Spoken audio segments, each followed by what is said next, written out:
It is number 8, Ole Miss. It is number 13, Oklahoma. Oklahoma is a 4.5 point favorite, Dan. And I have an honest question for you about Oklahoma. Okay. I'm so happy you did not bring Oklahoma up when you did your hard launch, soft launch thing. Okay. Why? This is not meant as a troll. This is an honest question. All right. Okay. The Oklahoma people listening, don't at me. Is an honest question. I'm listening. Do you think that Oklahoma is overrated?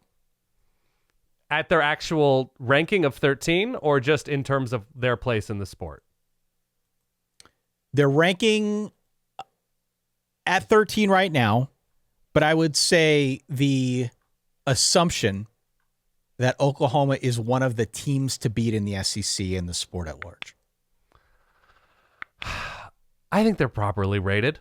I think they're looked at as likely flawed in certain aspects offensively, though what they did against South Carolina, a South Carolina defense that's okay, a South Carolina offense that's been terrible this year, that was a losable spot considering their lack of performance against Texas. To let that rivalry loss beat them twice. Continue. Here's why I asked this, okay? Okay.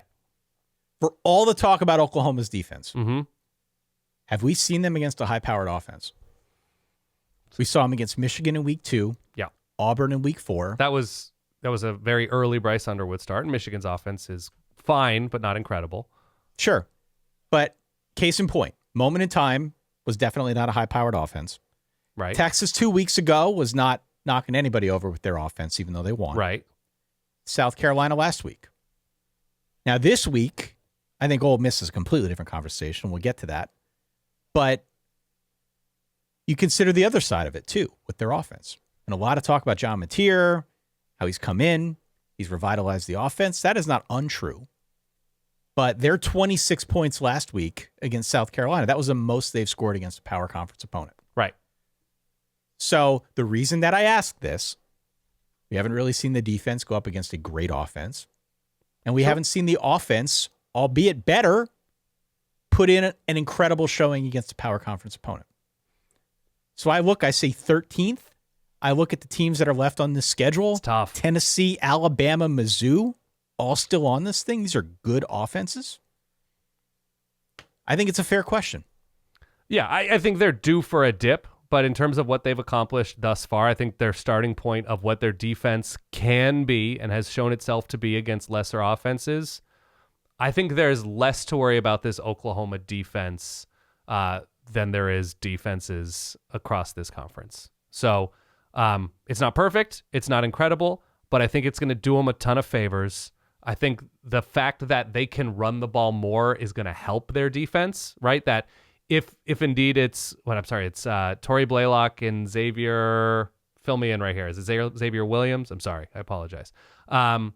It's going to give their defense a little bit more rest. They're going to be able to control more games, hypothetically, if this continues.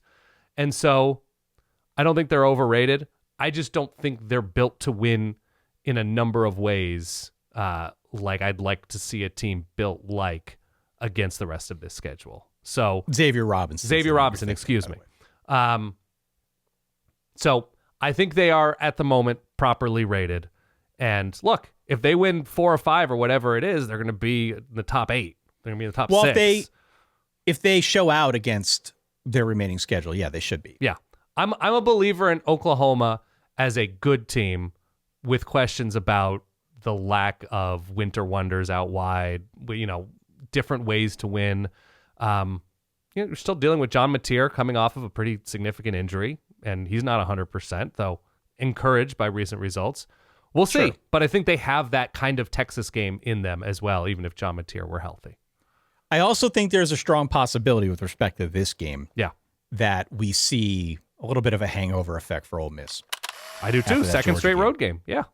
Second straight road game. They could have won that game last week against Georgia. So now to turn around and play a nooner in Norman, Oklahoma, that's a really tough one too. What's the number? What's the line?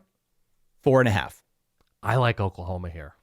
I like Oklahoma because if what they're able to do on the ground is for real, that's the very specific weakness that Ole Miss has had.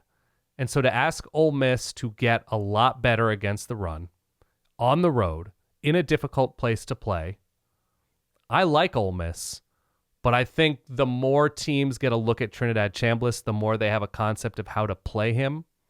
And I think there's enough speed on this defense to keep him honest. So I like Oklahoma here. I'm going to take the points. Okay.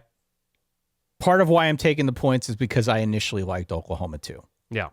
Oh, so now and you're betting going against yourself. myself has actually worked out quite well. But that's but the Ty instinct is to bet against Ty. So that's what's wrong with the Ty instinct now.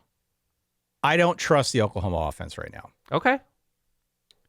And I have a lot of faith that Ole Miss can score at least 24 points. Okay. Against this defense. I think Oklahoma wins. I think Oklahoma is going to be the better team. But I've got it a close 27-24, somewhere in that neighborhood. The reason I say I don't fully trust the offense is I hear what you're saying about the Oklahoma ground game. I'm not sure I'm fully buying it yet. Okay. Fair enough. I have this at 24-18. I don't know how they get there. 24-19. So both lower scoring, though. Lower right? scoring, yes. More of a lower scoring defensive struggle. It's also a nooner, correct? Yes. Which I think favors Ole Miss a little bit in terms of you're not getting the huge energy level that you could. But I'm still going with Oklahoma. That's noon Eastern time. Let's get our time zones right here. Norman, Oklahoma time right now. It would be Central time. It's Central time, so it's even earlier. Yeah. 11 a.m. Yeah. Yeah. Oxford, Mississippi, time right now, also Central. Okay, so it's not a body clock situation at all, but it's a little bit more, can be a little bit more lethargic or whatever playing that early.